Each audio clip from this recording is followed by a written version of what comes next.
que bloquearon las principales vías de acceso a estas ciudades. ¡Viva el paro nacional del Perú! ¡Viva los mineros artesanos del Perú! Pero el 10º día de paro, las protestas se agudizaron. En Puerto Maldonado, ya no solo las calles estaban bloqueadas, sino también el acceso al aeropuerto. Y se conocía la primera víctima mortal de los enfrentamientos, el obrero Carlos Lanzi. Pero ese día estuvo lleno de sangre, porque en horas de la tarde el número de muertos ascendió a 3. Retraso el Estado y reaccionan después de los muertos y heridos, hechos lamentables. Entonces este gobierno que ha propuesto alguna forma diferente de gobernar, que haga pues las cuestiones precisamente en forma diferente. A pesar de la desgracia, las protestas no cesaban. El gobierno envió a 500 militares para contribuir con los 700 efectivos policiales en el resguardo del orden público. Pero esta vez, ya no solo tenían que enfrentarse a los mineros informales, sino también a los ilegales, es decir, aquellos que explotan los minerales en áreas reservadas.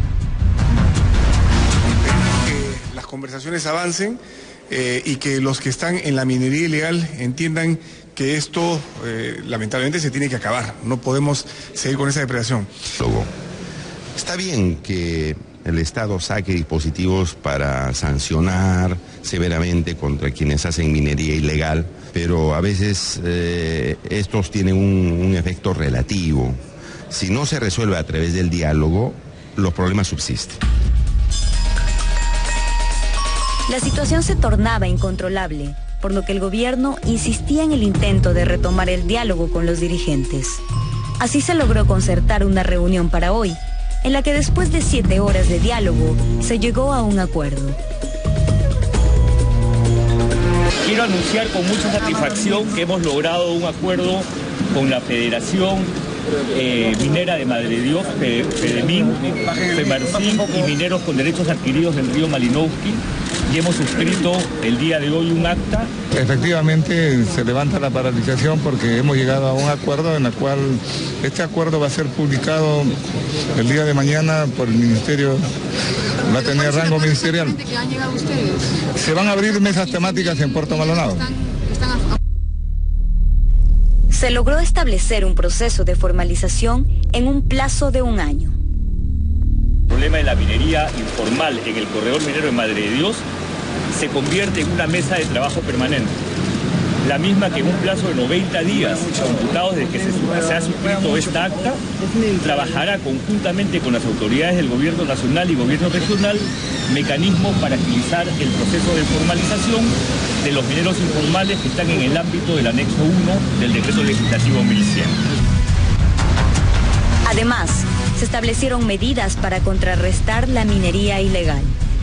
Trabajaremos de manera colaborativa en la identificación de operadores ilegales que quieran entrar al corredor para adoptar las medidas correctivas.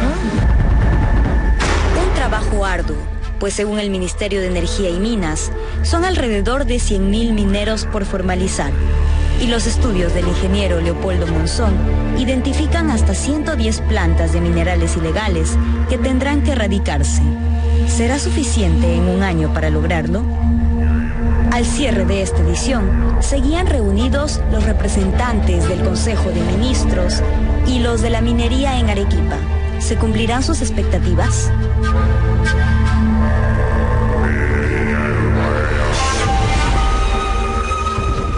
En concreto, una postergación del cumplimiento de la ley. En un plazo de 90 días se van a diseñar los mecanismos para agilizar el proceso de formalización al que se refieren en los decretos legislativos. Y luego se van a realizar mesas temáticas, ¿no es cierto? Luego de que esta mesa permanente concluya el trabajo, mesas temáticas para cada uno de los temas de formalización. Pero tal vez lo más importante de esta acta es que se le permite a todos los mineros que hoy están trabajando con equipamiento y tecnología actual, mantenerlos. Eso es un gran logro. Por lo tanto, no se va a aplicar en este corredor la interdicción de personas que estén manejando tecnología y equipamiento indebido, porque eso es lo que han logrado con esta acta, una postergación de la aplicación de la ley. Pero por lo menos han reconocido estos, los que han participado, que los mineros ilegales son los que están fuera del corredor. La pregunta es cómo va a ser el Estado para negociar con esos, porque con esos no hay nada que ofrecerles, se tienen que ir. En el resto del país, como reitero, tenemos problemas en todas partes. En Arequipa, una reunión que todavía no concluye, y en Casma la situación se está poniendo fea. En unos minutos vamos a estar con nuestro corresponsal para que nos cuente qué es lo que está pasando en la carretera. Pero vamos primero con la nota de Daniel Llovera, el tema de la popularidad del presidente y el gran problema del Pachacute Cazul, el Adonis Cobrizo, como él se autotitula, Antauro Humala. Veamos.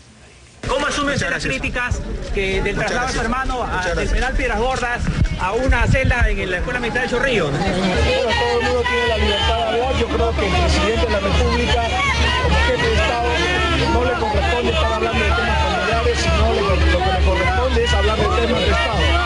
Entonces, en ese sentido, a mí me parece que no es al jefe de Estado que debería pronunciarse sobre temas, porque hoy día el jefe de Estado tiene responsabilidad por todo el ambiente peruano. Actitudes como esta, que anteponen el silencio a la explicación y la transparencia, le han costado al presidente Ollanta Humala su segundo gran bajón en aceptación en lo que va de su gobierno. Las dos encuestas de los últimos 3 días así lo han revelado. Primero la del viernes de Datum, que estimó un bajón de 3% en la aprobación presidencial, y la de ayer domingo, que entregó Ipsos Apoyo, en donde se registra un descenso de 6% nada menos. La razón, como es harto sabido, ha sido el traslado de su hermano Antauro Humala desde el penal de Piedras Gordas hasta Chorrillos. Y ello aunque no le guste al gobierno, que ha considerado esto como un tema menor. No sé cómo puede ser un problema menor cuando el artículo 2º, inciso 2 de la Constitución dice que la igualdad ante la ley es una garantía constitucional. Y no sé cómo puede ser un problema menor que el presidente de la República viole la Constitución, que está obligado a cumplir y hacer cumplir. Yo creo que él pensó de que como ya tiene una alta aprobación y que, bueno, todo el mundo más o menos está de acuerdo con él, no van a levantar tanto escándalo, ¿no? O sea, pero yo creo que se equivocó en eso. Y es muy difícil, además, para él, supongo, es muy difícil controlar a la familia y al hermano, ¿no? Precisamente esa fama de incontrolable ha resultado problemática para el presidente de la República. En la encuesta de apoyo desciende en aprobación de 59% que tenía en febrero a 53% en marzo, 6 puntos menos. El asunto es que la mayoría de encuestados no creen la historia del traslado por razones de seguridad tanto del interno como de sus padres. Esto solo lo cree el 21%, en tanto que el 59% considera que de lo que se trataba era de buscar mejores condiciones para el líder etnocacerista. Y el 14% piensa que con el cambio, el gobierno va a gozar del apoyo de los etnocaceristas ante futuros conflictos sociales. Esto se refuerza en este otro cuadro que indica que el 83% de los encuestados está seguro que Antauro Humala goza de privilegios carcelarios. Dócil y Don Juan con su debilidad, las rubias, Pachacute Cazul robacorazones que explota la tecnología para mantener vivas varias llamas de amor, Antauro Humala se ha vuelto incontrolable para el gobierno de su hermano, el presidente Ollanta Humala, cuyo silencio es hasta ahora reflejo de su manejo político.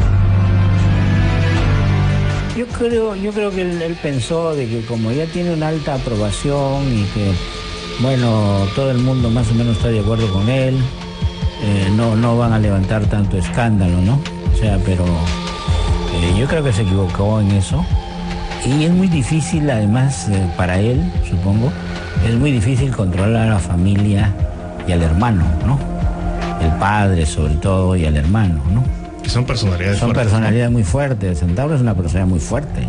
Salió lo del hijo de extramatrimonial de Alan García, inmediatamente salió con los papeles y uno puede estar de acuerdo o en contra, pero el tema se acabó. 2, 3 titulares, pero ya no había sobre qué discutir. En cambio, esto permitió tal cantidad de destapes y no sé cuántos más permitiría si es que no se toma el toro por las astas, que muestra pues un limitado manejo político de crisis. Quien también guardó silencio en la semana crítica que pasó para el presidente Humala fue la primera dama, Nadine Heredia, quien ya es vista como cogobernante por parte importante de la población. Así lo señala la misma encuesta de apoyo que a la pregunta de qué rol cree que cumple Heredia en el gobierno, registra lo siguiente. Cogobierna con Ollanta Humala 31%. Es la asesora principal del presidente 27%. Es consejera personal del jefe de Estado con influencia en decisiones 25%. Allí ya tenemos a un 83% que le otorga un gran peso en el gobierno ante un minoritario 15% que cree que es solo primera dama y nada más. Nadine tiene su propia agenda, digamos, ¿no? Tiene mucho poder, nombra ministros, funcionarios, tiene asesores, ¿no? Tiene operadores y obviamente es casi vocera del gobierno. ¿Y cuál es la agenda de Nadine? La agenda de Nadine es, yo creo que poco a poco va a aparecer. Ella quiere ser presidenta de la República en 2016, ¿no es cierto? Y obviamente está haciéndose una imagen pública, digamos. Creo que es evidente que el presidente Humala se reserva, no lo vemos haciendo viajes al interior, nada por decirlo, mientras que quien asume el protagonismo completo en esto es Nadine Heredia, ¿no? Y es ella la que le dé la bala al premier, ¿no? Todo el mundo lo dice y creo que es verdad. Si en algún tuit de Nadine Heredia se dice que se acabó Valdés, Valdés se acabó. Este mediodía, la primera dama, cogobernante para más del 30% de los encuestados, acudió a un restaurante de San Isidro junto con el premier Valdés y el ministro de la Producción José Urquizo, para dar cuenta de una campaña relativa al consumo de la anchoveta.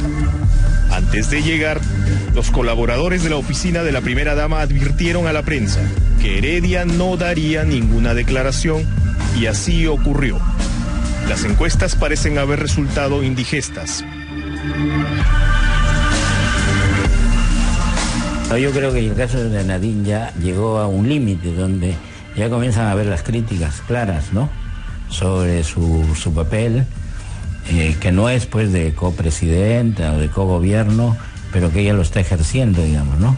Y que al mismo tiempo está construyendo una imagen, digamos, usando los espacios públicos y los dineros públicos, ¿no? Y que eso ya es un objeto de una crítica que ella no va a resistir, digamos. Sinesio López y Nelson Manrique señalaron que existen dudas sobre el manejo que vaya a tener el gobierno frente a casos más graves que el caso Antauro Humala. Hay grandes decisiones que se tienen que tomar y según eso los escenarios varían. Uno es mantener el estilo Valdés. Eso tiene un conjunto de consecuencias, supone un escenario determinado, prepararse para encarar un escenario de confrontación, movilizaciones, represión.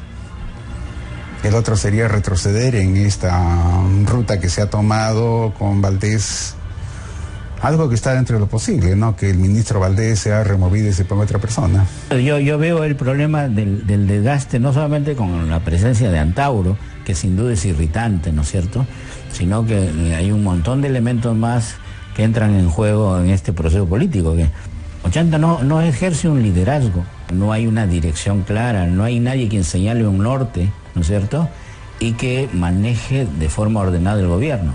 Y eso es lo que está pasando ahorita en el país. La respuesta de si esto es o no un bajón coyuntural, o si se trata de números que ya empiezan a marcar tendencias de mediano plazo, las tiene el presidente Ollanta Humala. Jugar al otro mudo podría seguir pasándole factura al jefe de Estado.